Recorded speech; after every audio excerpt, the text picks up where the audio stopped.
শ্রী শ্রী ফলহারিণী কালী পূজায় বেলুড় মঠের স্বামী দেবরাজানন্দজি মহারাজ হিজলডিহায় 5ই জুন বিশ্ব পরিবেশ দিবস। সঙ্গে সঙ্গে কালী পূজার আনন্দ ঘন মুহূর্ত।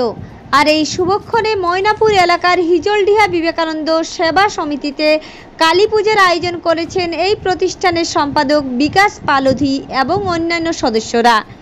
এদিন সকাল 10টা নাগাদ বেলুড় মঠের স্বামী দেবরাজানন্দজি মহারাজ হিজলডিহা বিবেকানন্দ সেবা সমিতিতে আসেন এবং উদ্বোধন করেন। প্রবেশদ্বারের ভিত্তি স্থাপন করেন জাঁকজমকপূর্ণ পুজোর মাধ্যমে। তারপর হয় উদ্বোধন ওই প্রবেশদ্বারের।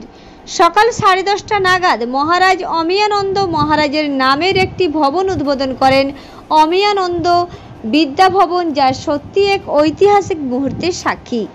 কারণ তিনি গত হলেও তার উদ্বোধন করা ভবন রয়ে যাবে এই বিশ্ব মাঝে। এদিন স্বামীজির জীবন সংক্রান্ত বিভিন্ন ঘটনা ও শিক্ষামূলক আলোচনায় অংশগ্রহণ করেন স্বামীজির প্রায় 60 থেকে 70 জন ছাত্রছাত্রীদের নিয়ে। এই আলোচনার আসর চলে প্রায় 1 ঘন্টা।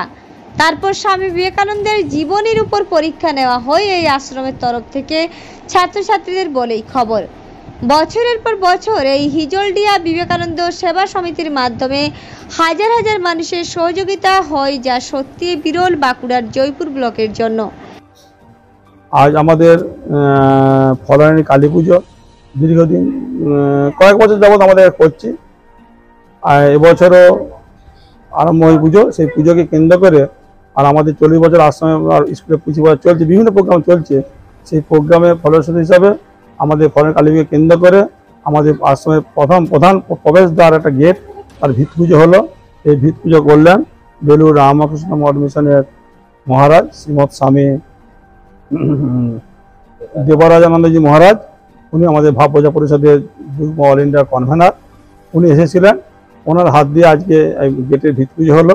আর আমাদের আশ্রমের যিনি যার প্রেরণায় আমরা এই আশ্রম তৈরি করেছিলাম, জোরামবাড়ির অধ্যক্ষ মহারাজ, তিনি বহুদিন ছিলেন আমাদের আশ্রমে, প্রায় 100 বার এসেছেন।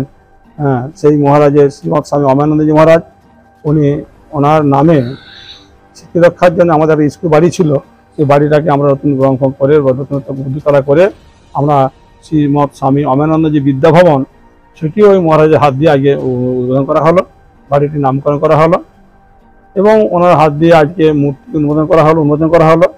এবং আজকে আমাদের ছিল কিছু প্রায় 70-80 জন ছেলে স্কলারশিপ দেবো। এই তারা দরখাস্ত করেছিল, মাধ্যমিক পাস 11-এর উঠবে বা হাজার পাস করে যারা কলেজে যাবে, সেরকম 70-72 জন ছেলে ছিল। তারা এখানে আমরা যাদের স্কলারশিপ দিই তাদের একটা পরীক্ষা করি, যেটা হচ্ছে সবার স্বামীজি বইয়ের উপরে পরীক্ষা হয়েছে 70 নম্বরের।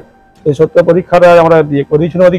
আদিকে পরীক্ষার আগে ওই মহারাজকে পেয়েছিলাম, মহারাজের মাধ্যমে একটা আলোচনা সভা হলো, মূল্যবোধের একটা ক্লাস হলো, খুব আনন্দদায়ক ক্লাস হয়েছে একটা। তারপরে ওদের পরীক্ষা দিতে গেল।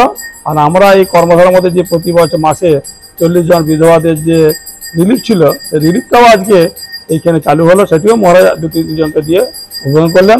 শুভ দিনে এই 40 জনের রিলিফ ব্যবস্থাটাও দেওয়া হলো। সবে মিলে প্রায় 150 জনের মতন মানুষ এসেছিল। তাদের সকালে দুপুরে প্রসাদ ব্যবস্থা করা হয়েছে এবং সন্ধ্যাবেলা ঘোষণাদির পর আমাদের কালী পুজো আজকে আরম্ভ হবে। বাঁকুড়ার জয়পুর থেকে নামুল ভূঁইয়া রিপোর্ট, রূপসী বাংলা মিডিয়া।